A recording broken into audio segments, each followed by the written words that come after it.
Hello, my name is Adam and welcome back to my channel where I make a tabletop role-playing game from scratch on camera.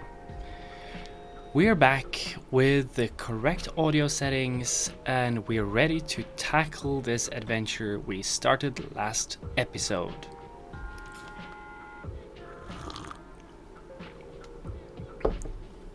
As I explained last episode, I started on a 5-room dungeon where I used a 5-room dungeon generator to come this far. I'll leave a link down in the description so you can check it out yourself. The dungeon I ended up with was this one. 5 rooms, starting with a setback room, a boss room, a death room, that splits into a gate and narrative beat room. From this I made these notes. I thought that the setback room could be revolved around an artifact. The players find the artifact in the room, but it's broken somehow, aka a setback. The players then continue into the boss room and death room to find the missing piece. The last thing I thought about was the narrative and gate room. When the players finally find the missing piece, they have a choice to make. Do they destroy the item or take it for themselves? They were originally tasked to destroy the item, so if they do, it's a narrative beat. They follow the story as intended. If they instead choose to take the item for themselves, it's a gate. They can use the item to overcome obstacles. Now, without any particular connection to this, I drew this troll. I wanted it to be the start, maybe the setback room, maybe an entrance. The troll is petrified because trolls turn to stone when they get touched by sunlight. This particular troll has somehow sacrificed itself and turned to stone. Maybe it's an animal or maybe another troll. Either way, the troll went out into this clearing in the last second before sunrise, and without anywhere to go, it sat down and rested. After this, maybe several years after, the troll was retrofitted into a bridge. Maybe it sat down in the middle of a road or something, and eventually people figured to make a bridge out of the troll. Now, the feedback I got was phenomenal.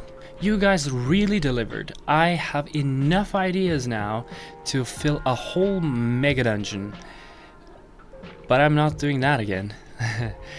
Anyways, going through the comments, I found many good directions to take this adventure, but I decided on an idea given to me by Jonathan Frost.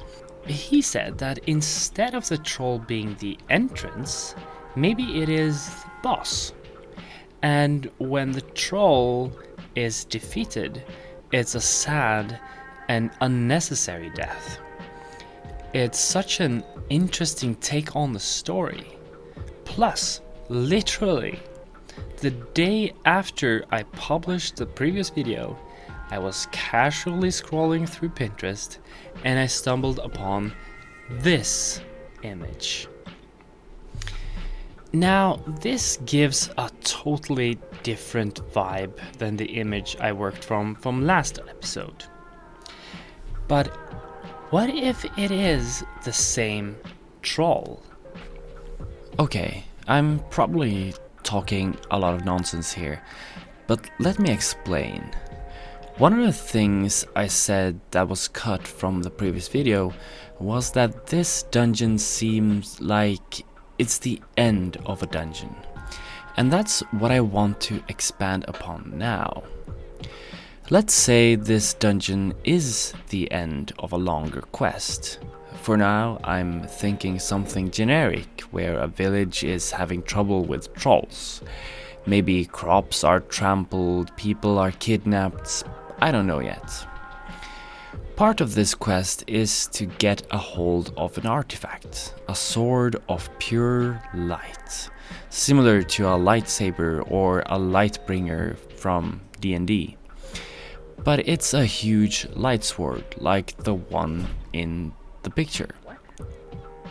I'm not sure how to get it yet, but I want it to somehow have a limited amount of charges, so it doesn't totally ruin the balance of the game. Maybe that's part of the "this artifact is broken" thing, where the players get the sword, but they have to charge it before they can use it. Come to think of it, if this sword is as big as a troll, I actually think it should be controlled by the players. Maybe some spell or some concentration ritual where all the players are engaged in guiding the sword. Sort of like a fantasy version of Pacific Rim. I imagine now that there's a hunting crew that gets assembled to hunt down the trolls.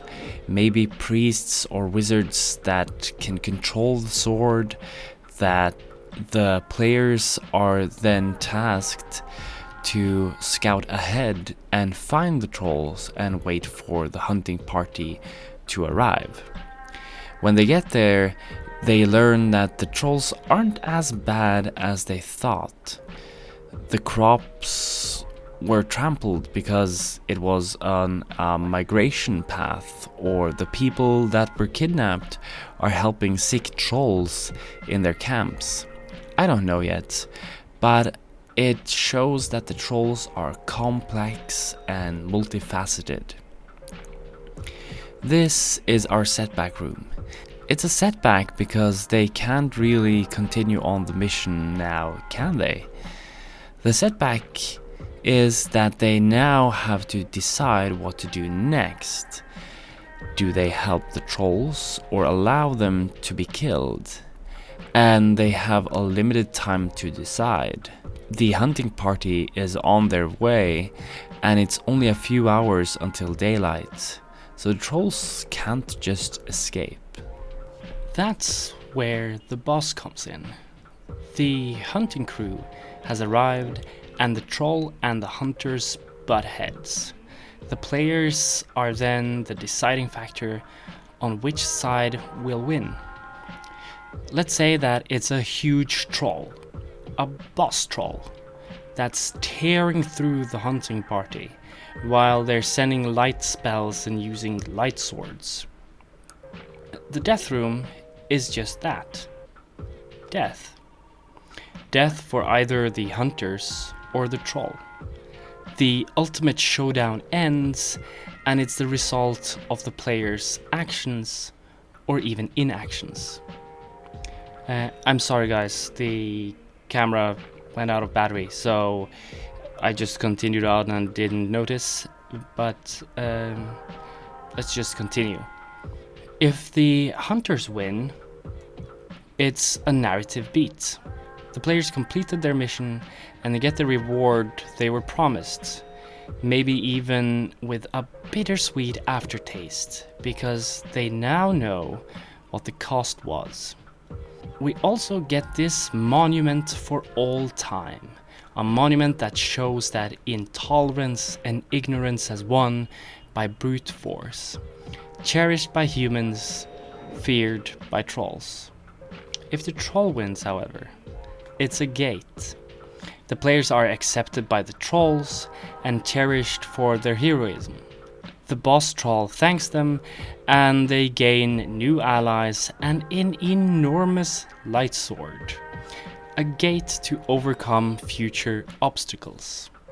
The problem now is that the players will be questioned about what happened. Dead bodies and missing trolls are not something that can easily be explained.